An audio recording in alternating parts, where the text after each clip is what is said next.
আল্লাহু আকবার। আসসালামু আলাইকুম ওয়া রাহমাতুল্লাহ।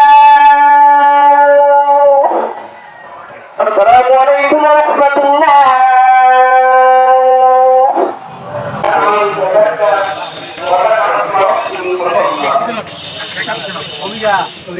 তো মেরে ভাই দর্শক বুজুর্গ, রমজানের রোজা পালন করলাম। বুখারী শরীফ যেই ব্যক্তি আল্লাহর সন্তুষ্টির জন্য রমজানের রোজা আদায় করলো, পালন করলো, আল্লাহ রব্বুল আলামিন ওই ব্যক্তির পিছনের সমস্ত গুনাহ মাফ করে। এটা সাধারণ কোনো পাওয়া না, এটা সাধারণ কোনো চাওয়া না।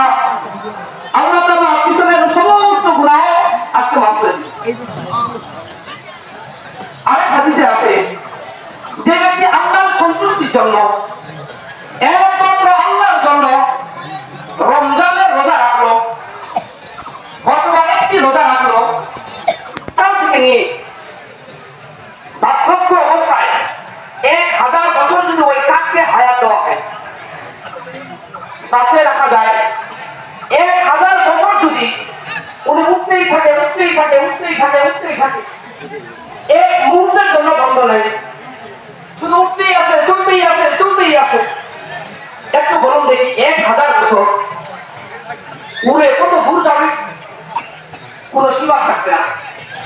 আল্লাহ রব্বুল আলামিন যে ব্যক্তি আল্লাহর সন্তুষ্টির জন্য রমজানের একটি রোজা পালন করলো, আল্লাহ রব্বুল আলামিন ওই ব্যক্তিকে জাহান্নাম থেকে তত দূরে রাখে।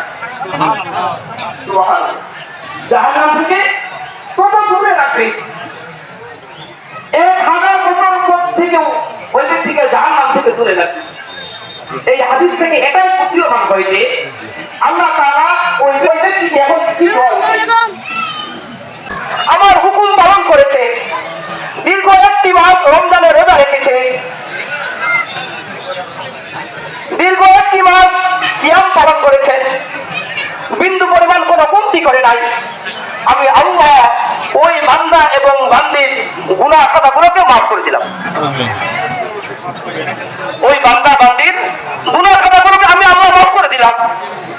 শুধু এটাই না, আমি আল্লাহ ওই বান্দা এবং বান্দি যারা আল্লাহর সন্তুষ্টির জন্য আমার হুকুম পালন করেছে, আমি আল্লাহ ওই বান্দা এবং বান্দিদের গুনাহগুলোকে নেকি দ্বারা পরিবর্তন করে দিলাম।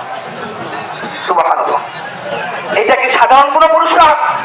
এটাই যে খুশির বিষয়, আর কি হতে পারে?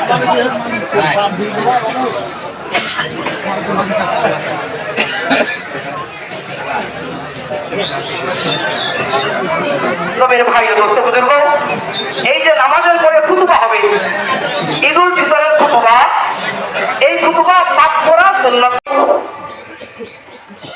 আল্লাহু আকবার।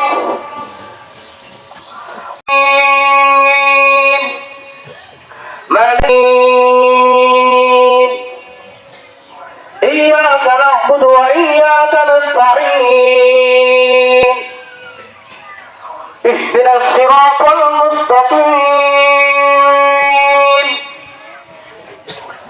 صراط الذين أنعمت عليهم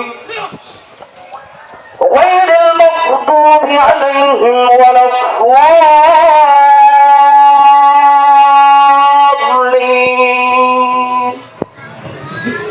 الله أكبر. سمع الله لمن حمده.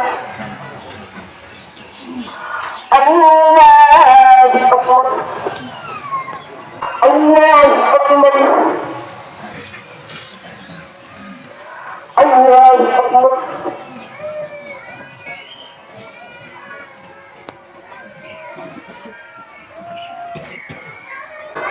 الله أكبر. السلام عليكم ورحمة الله. السلام عليكم ورحمة الله. শিক্ষা নিয়েছি, ত্যাগ, তিতিক্ষা, ধৈর্য, সহনশীলতা এবং বিভিন্ন ধরনের পাপাচার বা খারাপ কাজ যেগুলো থেকে আমরা বিরত থেকেছি বা আমাদের নিজের আত্মাকে আমরা সংযম করেছি বা কন্ট্রোল করেছি, সেই শিক্ষাটা নিয়ে যেন আগামী দিন আমরা চলে যেতে পারি। এই রমজানের এই অভ্যাসকে আমরা যেন ধারণ করে ভবিষ্যতে নিজের জীবনকে গড়ে তুলতে পারি, আর সেই প্রত্যাশায় রইল, এবং আমরা যেন সকলেই এটা যেন এই শিক্ষা নিয়ে সামনে এগিয়ে যেতে পারি মহান আল্লাহ তাআলার দরবারে সেই আশাবাদ ব্যক্ত করছি।